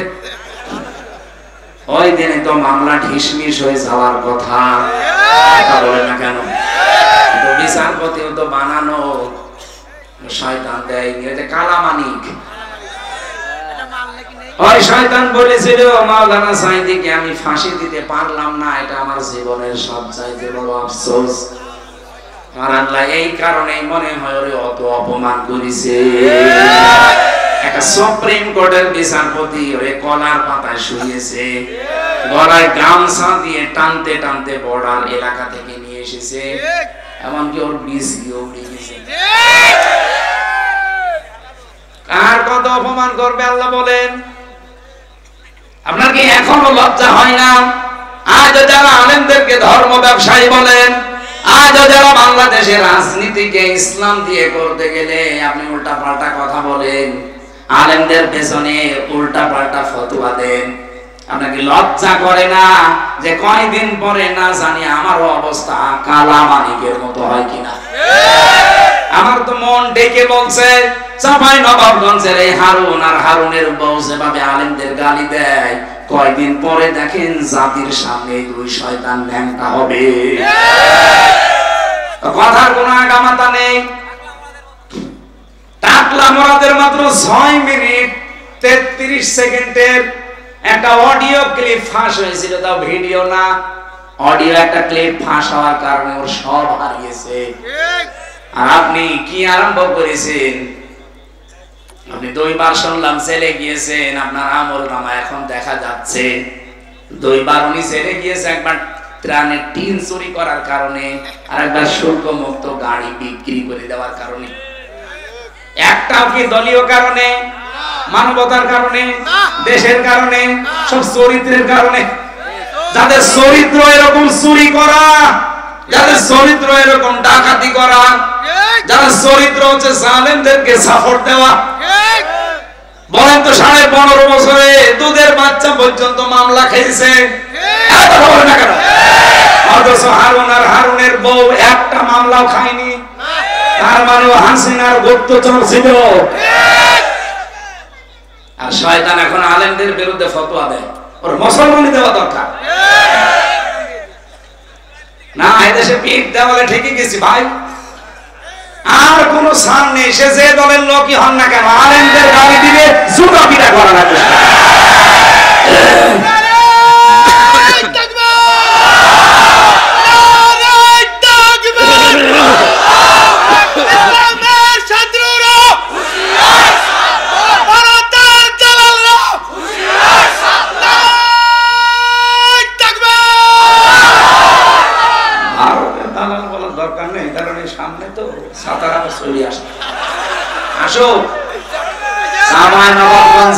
বর্ডার এলাকায় এই গরুর মদ খাওয়া পার্টি, গরুর প্রসাদ খাওয়া এই জাতি, ওরা বলেছিল আমরা এই চাঁপাই নবাবগঞ্জের এই জমিগুলো দখল করে নেব। ওই এলাকার নারী পুরুষ দা খন্তা কাশি যা আছে নিয়ে বেরিয়েছে লিল্লাহে তাকবীর। ওরা বলছে দরকার নেই, পালিয়ে গেছে। এলাকায় যদি এরকম কিছু করতে আসে শুধু তাকবীর দেবেন একবার, কারণ আমার ভারতের কোন প্রদেশ তো বাকি নেই, সব জায়গা আমি করেছি। এই গরুর মদ খাওয়া পার্টিদের সবচাইতে বেশি ভয় মরণে। ওরা এত ভয় পায় মরণকে, আমাদের মরণের ভয় দেখিয়েছিল যে না খাওয়িয়ে। আমাদের ব্যবসা যখন পাকিস্তানের সাথে, তুরস্কের সাথে, চীনের সাথে, ওরা তখন না খেয়ে মরতেছে। ওদের আলু, ওদের পেঁয়াজ সব বর্ডারে পৌঁছতেছিল না, তখন বলছে আমরা বিনা 40% ছাড়ে আপনাদের চিকিৎসা দেব, আসেন দাদারা। কোরআনে কারিমে জানিয়েছে ওয়ালা তাজিদান্নাহুম আহরাসান নাসি আলা হায়াতি ওয়া মিনাল্লাযিনা আশরাকু। এই পৃথিবীতে সবচাইতে বেশি জীবনকে ভালোবাসে মুশরিকরা। কারা? বলেন বলেন। ইয়াওয়াদু আহাদুহুম লাউ ইয়াম্মারু আলফা সানা। হে নবী, ওদেরকে যদি বলেন তোমাদের 1000 বছর হায়াত, ওরা বলবে আলহামদুলিল্লাহ আমরা আরো বাঁচতে চাই। তার মানে বেশি দিন বেঁচে থাকার আকাঙ্ক্ষা মুশরিকদের। এজন্য ওদের যদি একবার মরণের ভয় দেখাতে পারেন, আপনাকে বাপ না দাদা বলবে। আমি নিজে তো দেখেছি ওদের কাছে থেকে। আর ওরা আমাদের ভয় দেখায় যে জাতির বছরে 1 মাস না খেয়ে থাকা ফরজ। এই কথা বলে না কেন? কালকের দিন পর থেকে 1 মাস না খেয়ে থাকা কি ফরজ? আরো জোরে বলেন কি? কেন? 2017 সালে এদিকে তাকান, এই ছেলে বসো,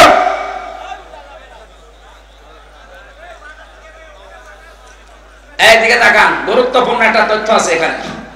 2017 সাল জাপানের একজন বিজ্ঞানী, চিকিৎসা বিজ্ঞানী ইউসা নরি ওসামি, নাম উচ্চারণ করা সাথে কঠিন। এই বিজ্ঞানী গবেষণা চালিয়েছে একাধারে মানব দেহের ভেতরে, পুরা শরীরের ভেতরে গবেষণা চালিয়ে উনি কোষ পেয়েছে 2 কোটি। কত? 2 কোটি কোষ পেয়েছে। চিন্তা করছে কোষগুলোর কাজ কি দেখি। পরবর্তীতে ওনাকে এই তামাম দুনিয়া যে নোবেল প্রাইজ দেয়, উনি একটা নোবেল পেয়েছি ডক্টর ইউনূসের মতো। চিকিৎসা বিজ্ঞানের উপরে নোবেল প্রাইজ এমনি দেয়নি তারে, সে 2 কোটি এই যে অটোফেজি নামে একটা জিনিস আবিষ্কার করেছে। অটোফেজির মানে হচ্ছে আমাদের শরীরে 2 কোটির উপরে কোষ পাওয়া যায়, কিন্তু একাধারে যদি কেউ 12 মাস খাবার খেতেই থাকে তাহলে ওই কোষের পাশে আরো নতুন নতুন কিছু কোষ তৈরি হয়। আর ওই কোষগুলো তৈরি যদি বেশি হয়ে যায় তাহলে 2টা মারাত্মক রোগ দেখা দেয় শরীরে, একটা ক্যান্সার আর একটা টিউমার। এগুলো সব বিজ্ঞান দ্বারা প্রমাণিত। আপনি এখানে কম্পিউটার ভিড়াতেন, স্ক্রিনে আমি আপনাকে দেখাতে পারতাম যে এইভাবে রক্তের ভেতরে 5 প্রকার ক্যান্সার হয়। আমাদের শরীরের ভেতরে 5.5 কেজি রক্ত আছে। 280 মাইল বেগে এই রক্তগুলো মাথা থেকে পা পর্যন্ত চলতেছে। আর এর সাথে দেখবেন আপনি, আমার মনে হয় কম্পিউটার আগামীতে মাহফিল নিলে আপনি কম্পিউটার ভিড়িয়ে দেবেন, আমি আপনাকে হাতে কলমে এখানে দেখাবো, যা দেখবেন আপনার ঈমান আরো বেড়ে যাবে। এই কোষগুলো যখন নড়াচড়া করতে থাকে, ওই যে যেগুলো বৃদ্ধি পায় কোষ, ওইগুলো রক্তের ভেতরেই 5 প্রকার ক্যান্সার তৈরি করে। আর এগুলো প্রথম হচ্ছে টিউমার। যাদের শরীরে টিউমার হয়তো ভেসে ওঠে, যে একটা ভেসে উঠেছে, যাদের শরীরে বেশি টিউমার ভেসে ওঠে অথবা ভেতরেই থাকে, অনেকের ভেসে ওঠে অনেকের ভেসে ওঠে না। আমার পুরা শরীরে একটা ভেসে উঠেছে জেলখানায় থাকাকালীন, কারণ ওখানে খাবার দাবার কোনো নিয়ম ছিল না। যারা বেশি বেশি খাবার খাবেন অথবা একেবারেই না খেয়ে থাকবেন 12 মাস, তাদের কয়েকটা মারাত্মক অসুখ সামনে দেখা দেবে। উনি চিন্তা করেন এই কোষগুলো যেহেতু টিউমার আর ক্যান্সার তৈরি করে, এটা থেকে মুক্ত হওয়ার কোন পদ্ধতি আমি আবিষ্কার করব। তখন 4500 ধর্মীয় গ্রন্থ এক জায়গায় করেছেন। 4500 ধর্মীয় গ্রন্থের ভেতরে দেখে কোন তথ্য পাওয়া যায় কিনা এই কোষ সম্পর্কে। সর্বশেষ তিনি মুসলমানদের ধর্মীয় কিতাব কোরআনে কারিমে এই কোষ সম্পর্কে তথ্য পেয়েছেন যে 29 থেকে 30 দিন একাধারে যদি দিনের বেলায় কেউ না খেয়ে থাকতে পারে, কতদিন? 29 থেকে 30 দিন একাধারে যদি কেউ না খেয়ে থাকতে পারে, আল্লাহর দেওয়া ওই যে কোষ 2 কোটি, ওর উপরে যেগুলো বাড়িয়ে বৃদ্ধি হয়েছে আপনার ক্যান্সার আর টিউমার তৈরি হতে পারে, এই আসল কোষগুলো ওই বৃদ্ধি হওয়া কোষে 30 দিনে পুরাটা খেয়ে নিঃশেষ করে ফেলে। কোরআনে কারিমের কাছে এই তথ্য পেয়ে তিনি আশ্চর্য হলেন।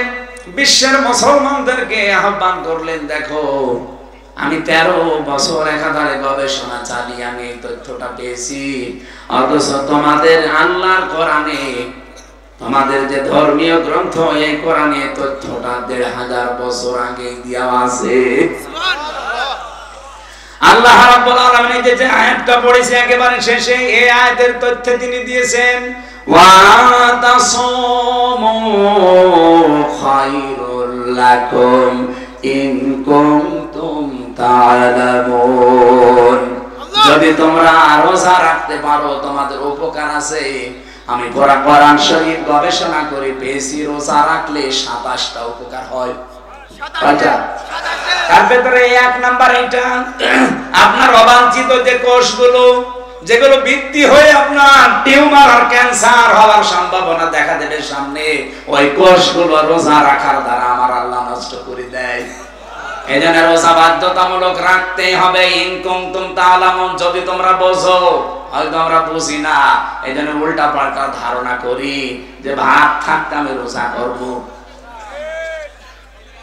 আরে ভাই, খাবারের ব্যবস্থা যিনি নিয়েছেন তার নাম রাজ্জাক। আপনি যতই গোলায় ধান থাক, যতই সম্পদের মালিক হন, আল্লাহ যদি বলে আমি তোকে খাবার খেতে দেব না, সারা দুনিয়া একদিকে হয়ে গেল, আপনি এক লোকমা খাবার খেতে পারবেন না। এই যে পাশের জেলা চুয়াডাঙ্গার এমপি ছিল বিএনপির হাজী মোজাম্মেল হক, নাম শুনেননি? আমি নিজে যখন চুয়াডাঙ্গায় পড়তাম ছোটবেলায়, ওই সময় উনি এমপি ছিল। ওনার বাড়িতে একটা দাওয়াত খেতে নিয়ে গিয়ে সবাইকে বসিয়ে খাওয়াচ্ছে, কিন্তু নিজে কিছু খায় না, খালি দেখে। আমি আমার হুজুরকে জিজ্ঞাসা করলাম কিছু খায় না কেন, যে খাবে কি করে? ডাক্তারে বলেছে সকালবেলা শুধু ওই যে লুডুস আছে ওইটা এক চামিচ মতো, দুপুর বেলা একটা রুটি, আর রাতের বেলা আল্লাহর নাম নিয়ে কিছু খাওয়া যাবে না। অথচ সে যদি বলতো যে আমি টাকার উপরে ঘুমিয়ে থাকবো, পারতো না? তখন বলেন তাই আপনি যে বলেন আমার ভাত থাকতে রোজা করবো, ভাত আপনাকে খাওয়াবে আল্লাহ জনমের খাওয়া, ডায়াবেটিস দিয়ে দেবে, সব ফাঁকা হয়ে যাবে ভাত খাওয়া। আপনাকে তো রোগ মুক্ত করার জন্য আল্লাহ রোজা দিয়েছেন। ফামান শাহিদা মিনকুম আশ-শাহরা ফালিয়াসুমু, তোমাদের ভেতরে কেউ যদি রোজার মাস পায়, আল্লাহ বলেন সে যেন অবশ্যই রোজা রাখে। সম্মানিত মা বোন যারা এসেছেন, আপনাদের জন্য শুধুমাত্র মাসে 3 দিন, 7 দিন, 10 দিন যে সময় অসুস্থ থাকেন, রোজার মাসেও যদি অসুস্থ হয়ে পড়েন, এই যে কয়টা রোজা ভাঙা পড়ে যাবে, ওর পরে যতগুলো রোজা রাখতে পারেন, 20টা, 22টা, 25টা, 27টা রাখবেন। বাকি যেটা রাখতে পারেননি 11 মাস ধরে ওই রোজাগুলো করে দেবেন, তারপরও রোজা মাপ নেই।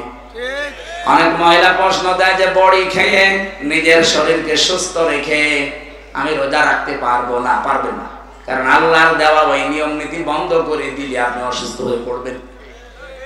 কথা বুঝতেছেন? মেয়েরা বালেগ হওয়ার পর থেকে, ছেলেরা বালেগ হওয়ার পর থেকে আর কোনোদিন রোজা ছাড়তে পারবেন না।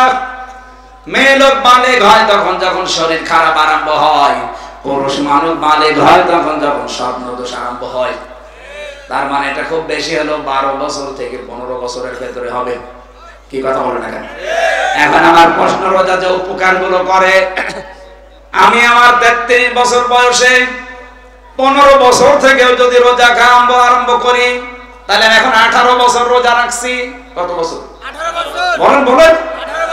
18 বছর আগে যে প্রথম 15 বছর আগে রোজা রেখেছিলাম 15 বছর বয়সে, সে সময় আমার ইমানের অবস্থা, সেই সময় আমার চরিত্রের অবস্থা, সেই সময় আমার অ্যাক্টিভিটিস যা ছিল, এই 18 বছর রোজা রেখে আমি তাই আছি, আমার কোনো পরিবর্তন উন্নতি নেই। তাহলে আমি সুস্থ না অসুস্থ? অসুস্থ। আপনি একটা বাচ্চাকে নিয়ে যাবেন ডাক্তারের কাছে, মাপ দেবে 10 কেজি মনে করেন 2 বছর বয়সে, আপনি 3 বছর বয়সে নিয়ে যাবেন আবারও 10 কেজি, 5 বছর বয়সে নিয়ে যাবেন আবারও 10 কেজি। তাহলে ডাক্তার বলবে আপনার এই ছেলে বা মেয়ে সুস্থ না অসুস্থ? অসুস্থ। আপনি একটু এখান থেকে কিছু নিতে পারলেন না, আজ 30 বছর, 50 বছর, 80 বছর একাধারে রোজা করেন, অথচ আগে যা ছিল আপনার চরিত্রে তাই আছে, কোন পরিবর্তন নেই। আল্লাহ বলেন রোজা কেন দিলাম তাও জানো না? লাআল্লাকুম তাত্তাকুন, আমি আল্লাহ রোজা দিয়েছি এই কারণে যেন তাকওয়া অবলম্বন করতে পারো। ঠিক। হ্যাঁ নবী, আমি কিন্তু 6 মাস লিখে দিয়েছিলাম, আমার লেখায় দিনের পরিবর্তন নেই, শুধু আপনার কনসিডারের কারণে আমি কমিয়ে দিয়েছি। কিন্তু যেহেতু আমার রায় লেখা হয়ে গেছে, উম্মতদেরকে বলবেন ওরা যদি একটা মাস রোজা রাখতে পারে, আমি আল্লাহ তাদেরকে একাধারে 6 মাস রোজা রাখার সওয়াব দিয়ে দেব। বাংলার মুসলমানেরা, পৃথিবীতে সবচাইতে বেশি একটা মানুষ সুস্থ জীবন যাপন করেছেন, তার নাম নূহ নবী। 950 বছর দুনিয়ায় বেঁচে ছিলেন। 950 বছর। 950 বছর জীবনে কোনোদিন তার কোনো রোগ হয়নি। আমি তার জীবনী পড়ে এইটাই পেয়েছি, তিনি সারাটা জীবনের অধিকাংশ সময় রোজা রেখে কাটিয়েছেন। তাহলে আমাদের আজকে থেকে সুস্থ থাকার এটাই কিন্তু আসল পদ্ধতি, রোজা রাখতে হবে। কঠিন পরিশ্রম যারা করেন, তারা যদি মনে করেন যে আমি রাখলে মরে যাব, তাহলে আপনার দরকার নেই। অনেক মানুষ মনে করে আমি মাঠে কাজ করি, রিকশা চালাই, আমারও রোজা রাখা লাগবে। আরে ভাই, রোজা রাখার দ্বিতীয় উপকার হচ্ছে আপনার আল্লাহ অভাব দূর করে দেবে। কোন মানুষ যদি সত্যি রোজা রাখে আর রোজাটা যদি কবুল হয়ে যায়, নবীজি বলেন আল্লাহ তার জীবনের অভাবগুলো আস্তে আস্তে দূর করে দেবেন। ইন্নাল্লাহা হুয়ার রাজ্জাকু যুল কুওয়াতিল মাতিন। বলেন আল্লাহু আকবার। এখানে অভাব দূর করার জন্য হলে রোজা রাখা লাগবে সামনে। আমি আবার বলছি, এটা কিন্তু ফাজলামি খেলাচোরা জিনিস না, হালকা না, এটা ফরজ। কেউ যেন এটা হেলায় খেলায় নষ্ট করেন না। রোজা রাখার দ্বারা সবচাইতে বড় উপকার তৈরি হবে আপনার ভেতরে তাকওয়া। আর তাকওয়াবানদের জন্য আল্লাহ বলেন ইয়াউমা নাহশুরুল মুত্তাকিনা ইলার রহমানি ওয়াফদা। সূরা মারইয়ামের 83 নম্বর 85 নম্বর আয়াতে আছে, রব্বুল আলামিন বলেন কোন মানুষ যদি মুত্তাকি হতে পারে, কিয়ামতের ওই ময়দানে আমি আল্লাহ নিজে অতিথি পরায়ণ করার জন্য, অতিথি হিসাবে দাওয়াত দেওয়ার জন্য রোজাদারদেরকে ডাক দেব। কত কোটি কোটি মানুষ থাকবে কিয়ামতে। রায়ান নামে দরজা আছে, সবাইকে আল্লাহ অতিথি করবে না, ওই দরজা দিয়ে তাদেরকে শুধু প্রবেশ করাবে যারা দুনিয়ায় রোজা রেখেছিল। বাংলার মুসলমানেরা, এমনকি জান্নাত রোজাদারদের কাছাকাছি আল্লাহ নিয়ে চলে আসবে। ওয়াউজিলিফাতিল জান্নাতু লিল মুত্তাকিনা গায়রা বাঈদ। বলেন আল্লাহু আকবার। কোন মানুষ যদি রোজা রাখার দ্বারা মুত্তাকি হতে পারে, জান্নাত আমি দূরে রাখবো না, ও হেঁটেও জান্নাতে যাওয়া লাগবে না, জান্নাত নিজে তার নিকটবর্তী চলে আসবে, ও যেন একবারে প্রবেশ করতে পারে। বলেন সুবহানাল্লাহ। ওমাই ইয়াত্তাকিল্লাহ ইয়াজআল লাহু মাখরাজান ওয়া ইয়ারযুকহু মিন হাইসু লা ইয়াহতাসিব। এই পৃথিবীতে কোন মানুষ যদি রোজা রাখার দ্বারা তাকওয়া অবলম্বন করে, আমি আল্লাহ পাক বলছি ওর জীবনের যত সমস্যা আছে, ও যদি বিপদেও পড়ে যায়, আমি আল্লাহ এমন একটা রাস্তা তৈরি করে দেব, ওর ধারণাও ছিল না যে রাস্তা থেকে বাঁচা যায়। যেন আমাদের জীবনের সমস্যার কোনো শেষ আছে? বলেন বলেন। আপনি যে বেঁচে আছেন এটা কিন্তু একটা আশ্চর্য বিষয়। মানুষ মরে যাবে একটা স্বাভাবিক, কারণ এই যে 24 ঘন্টা শ্বাস প্রশ্বাস চলছে। আমি সেদিন একটা হিসাব দেখলাম, এদিকে তাকা, একটা হিসাব দেখলাম, একটা মানুষ 24টা ঘন্টায় কমপক্ষে 16 কেজি করে অক্সিজেন নেয়। 1 কেজি অক্সিজেন যদি কিনে বেঁচে থাকা লাগে, কমপক্ষে 62,000 টাকা লাগবে। 62,000 টাকা আপনার লাগবে 1 কেজিতে। যদি রিফাইন করে আপনার ভেতরে ঢোকানো লাগে, প্রতিদিন আপনি নিচ্ছেন কত কেজি? 16 কেজি। আপনি 62-16 হিসাব করে দেখেন, জমি জায়গা বন্ধক দিয়ে আপনার নিজেরও বিক্রি করা লাগবে। রব্বুল আলামিন বলেন আমি যে বিশাল দয়াটা করলাম, কোনদিন তোর কাছে আমি বিলের কাগজ পাঠাইনি যে আমার টাকা দেওয়া লাগবে। এখানে মানুষ আমরা যে বেঁচে আছি এটা একটা আশ্চর্য বিষয়, মানুষ মরে যাবে এটা স্বাভাবিক বিষয়। কথা বলেন না কেন? আমরা মরে যেতেই পারি, এইটাই স্বাভাবিক। এটা আমি এখন শ্বাস উপরে নিলাম, ভেতরে যদি আর না যায় আমি পটল তুলবো, আমার জীবনের কোনো গ্যারান্টি নেই। এরকম একটা কসুর পাতায় পানি, তাও তো একটা স্থায়িত্ব আছে। আর আমি এমন জীবন নিয়ে দুনিয়ায় বাস করছি যার 1 সেকেন্ডেরও গ্যারান্টি। সুতরাং এরকম জীবনের উপরে ভরসা করে কাকে রাজি খুশি করতে চান আপনি? এ বাংলাদেশে বহু পাগল এমন আছি আমরা, নিজের স্ত্রী, মা বাবা, সন্তানাদি এদের খুশির জন্য, এদেরকে আনন্দে শান্তিতে রাখার জন্য হাজারো মানুষ বাম হাতে ইনকাম করে। কথা বলেন, কথা বলেন। আপনি কার জন্য করছেন বিবেকের কাছে প্রশ্ন করেন তো। এখন উঠতে পারলেন না, এদের যেটা ভেতরে গেছে শ্বাস যদি আর বের না হয় আপনি মরে যাবেন, এটাই ফাইনাল, মরে যাবেন। মরে যাওয়ার পরে আপনাকে আমি বাড়িতে নিয়ে গেলাম, আমার সামনে কোরআন শরীফ, আমি কোরআন হাতে নিয়ে বলতে পারি আপনার বউ আপনাকে ভালোবাসে, আমি জানি, কিন্তু কখনো আপনার বউ আপনাকে আর রাতের বেলা একা পাহারা দেবে না। বলবেন না, জিন আসতে পারে। সকালবেলা হলে তাড়াতাড়ি বলবে কে মাটির নিচে দিয়ে দাও, কারণ বাড়িতে রাখলে আজরাইল বাড়ি চিনে ফেলবে। মাটির নিচে দিয়ে দিয়ে শেষ না, দেখবেন দেওয়ার পরে 2-3 দিন কান্নাকাটি করবে, খাবার দাবার বন্ধ হয়ে যাবে, 6-7 দিন একেবারে পাগলের মতো চলবে, 40 দিন পরে ঠিক স্বাভাবিক জীবনযাপন আবার আরম্ভ হয়ে যাবে। আমি কি বেশি বলছি? হ্যাঁ বলেন বলেন।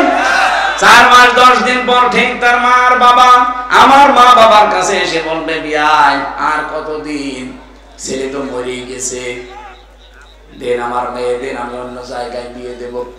ঠিক বিয়ে দিয়ে দেবে আর এক জায়গায়। কথা বলে না কেন?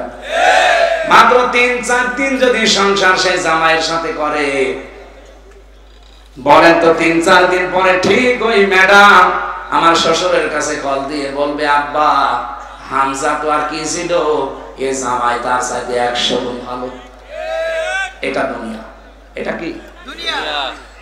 সুতরাং এইটার পেছনে পড়ে আপনি কার জন্য আনন্দ ফুর্তি, কার জন্য সুখে শান্তিতে থাকার জন্য অবৈধ ইনকাম করেন বলেন? আপনাকে তো রোজাই একটা শিখাতে এসেছে যে থামো, সতর্ক হও, নিজের জীবন সম্পর্কে সতর্কতা অবলম্বন করো। কারণ 1 সেকেন্ডের যখন গ্যারান্টি তোমার হাতে নেই, কারো উপরে ভরসা করে কোনো লাভ নেই। নিজের আখেরাত আগে নিজে তৈরি করো। আমি একা একা থাকলে আমার মনের ভেতরে টেনশনটা বেশি আছে, আর জেলখানায় 3টা বছর এটা আরো পরিষ্কার বেশি হয়েছে যে পৃথিবীতে সব ধোঁকা, কেউ কারো না। এই জন্য আমি আর পাগলামি যেন না করি। কার জন্য আমি করব? যার জন্য করছি সেই তো আমার আপন না। আমার কবরে যাবার পর আমার এই যে ফেরেশতা বাটাম দেবে, ও বাটাম কেউ নেবে না, আর বউ নিতে পারে না। আপনি আজকে বউকে জিজ্ঞাসা করেন, তোমার জন্য আমি কিন্তু বাম হাতের ইনকাম করি, হালাল হারাম বাসি না, তুমি যে আরামে থাকো, শান্তিতে থাকো, সুখে থাকো, এই জন্য। কিন্তু আমি যে অপরাধ করার কারণে গোনা হয়, এই গোনায় একটু তুমি ভাগ নিতে পারবা। বউ আপনাকে ধমক দিয়ে বলবে, আপনি কথা বললেন, বিয়ে করেছেন, খাবার আপনি দেবেন, চুরি করে দেবেন, কি জিকির করে দেবেন, ওটা আপনার ব্যাপার। আপনার একটা গোনার ভাগ আমি নিতে রাজি না। এজন্য রমজান আমাদেরকে সতর্কতা শিখাতে এসেছে, আল্লাহ কোন তাত্তাকুন, আমরা যেন সতর্ক হই, আমরা যেন এই মুহূর্তে থেমে যাই, জীবন চলার গতি থামিয়ে দিতে হবে। 2 নম্বরে বলেছিলাম সব ফরজের বড় ফরজ অল ফুরকান। আল্লাহ বলেন, রমজানে আমি তোমাদের ফুরকান দিয়েছি। ফুরকান মানে কি? ফুরকান মানে সত্য মিথ্যার পার্থক্যকারী কিতাব। সুতরাং রমজান এসেছে, চলে যাও। কালকের থেকে যদি আরম্ভ হয়ে যায়, পরশুদিন থেকে, মাত্র 1 মাস পরে রমজান কিন্তু ঠিকই চলে যাবে। কিন্তু আপনি যদি এই রমজানে কোরআন পাওয়ার পর, রমজান পাওয়ার পর সত্য আর মিথ্যাকে পার্থক্য করে বাকি জীবনটা না চালাতে পারেন, আপনার জীবনে কিন্তু মুসিবত আছে। কারণ পৃথিবীর সব চাইতে বড় ফরজ হচ্ছে কোরআনে কারীম জানা। বলেন বলেন। আর কোরআন যে জানবে, কোরআন যে বুঝবে, ঠিক সে সত্য মিথ্যা পার্থক্য করে ফেলবে। তখন তার বাবাও যদি মিথ্যার পক্ষে থাকে, ওর বাবাকে পর্যন্ত তালাক দিবে। এই কথা বলো না কেন? সেই সময় আর একদিন পরে যেহেতু আসতেছে, আপনি যাই করেন সিদ্ধান্ত নিয়ে আজকে বাড়ি যাবেন যে হ্যাঁ, আমার অনেক কিছু ক্ষতি হয়ে যাবে, রাজনৈতিক ক্যারিয়ার ধ্বংস হবে, অনেক কিছু হারাতে হবে, আমার আপনজন হোক, আমি সত্য মিথ্যা পার্থক্যকারী কিতাবে রমজানে শিখব, আর সামনে হক আর বাতিল পার্থক্য করে বাকি জীবন চালাবো। এই হক আজকে আমাদের প্রত্যয়। বলেন আমিন। মেয়েরা যারা এসেছেন, সম্মানিত মা বোনেরা, খাদিজাতুল কুবরা হবে আপনার আদর্শ। এই মেয়েটা জীবনে 1 ওয়াক্ত নামাজ পড়েনি, একবারও রোজা রাখেনি, একবারও হজ করেনি, একটা বারের জন্য কোনোদিন পর্দায়ও থাকেনি, একবারও যাকাতও দেয়নি। এরপরও আল্লাহ তাকে জান্নাতে ঘর বানিয়ে সালাম পাঠিয়ে বলেছে, জান্নাতে একটা ঘর বানালাম খাদিজার জন্য। একটাই কারণ, একটা বিধান পালন করেননি। কেন? কারণ তার ইন্তেকালের পরে সব এই বিধানগুলো নাযিল হয়েছে। কি কথা বুঝতেছে? তার মানে উনি মানতে পারেননি। হ্যাঁ, যদি থাকতো ওই সময় মানতেন, তার ইন্তেকালের পরে যেহেতু একজন নাজিল হয়েছে, তারপরও আল্লাহ তাকে জান্নাতে ঘর বানিয়ে পাঠিয়েছিলেন একটা কারণ, তার স্বামীর জন্য তিনি সব প্রচার করে দিয়েছিলেন। আমরা এরকম খাদিজার উত্তরসূরি মা বোন চাই না। আল্লাহ যারা মেয়েরা এসেছে তাদেরকে খাদিজার মতো বানিয়ে দাও, বলেন আমিন। আমি মেয়েদেরকে নিয়ে জেলখানায় একটা বই লিখেছিলাম, পারিবারিক জীবনের দাম্পত্য কলহ এবং তার সমাধান নিয়ে। এবং আপনার আদর্শ হবে 6 জন মহিলা, সেইটাও আছে গাড়িতে। কোথায় আছে গাড়ি জানি না, সেখানে আছে 8-10 পিস আছে। আর যাওয়ার সময় এটা নিয়ে যেন কাজে লাগবে। আমার একটা মাহফিলে মান্দার তলা মহেশপুরে আছে, এটা জুন মাসের 10 তারিখে রাত 8টা থেকে 10টা পর্যন্ত কথা বলবো, মান্দার তলা। আপনারা টাকা পয়সা যারা নিয়ে এসেছিলেন, যারা এখনো দিতে পারেননি, মাদ্রাসার মাহফিল তো আমি বলতাম না, সম্মানিত মা বোনদের কাছে যদি যারা যায় অবশ্যই এদেরকে দিয়ে দিন। আমার শরীরটা যেহেতু আর ভালো না, আমার কণ্ঠ বেড়ে যাচ্ছে না। ব্যাগ এখন কই ব্যাগ যাবে? এই ব্যাগ যারা দিয়ে দিতে চান ব্যাগের ভেতরে দিয়ে দেবেন। বিভিন্ন জায়গায় ড্রাম রাখতে পারেন না। ওই শেষে যাবে কই? সবাই বসেন, দোয়া হবে, দোয়া হবে। এই মোনাজাতটা করি যান। আরে বসেন, বসেন বসেন বসেন বসেন, মোনাজাত হবে, বসেন।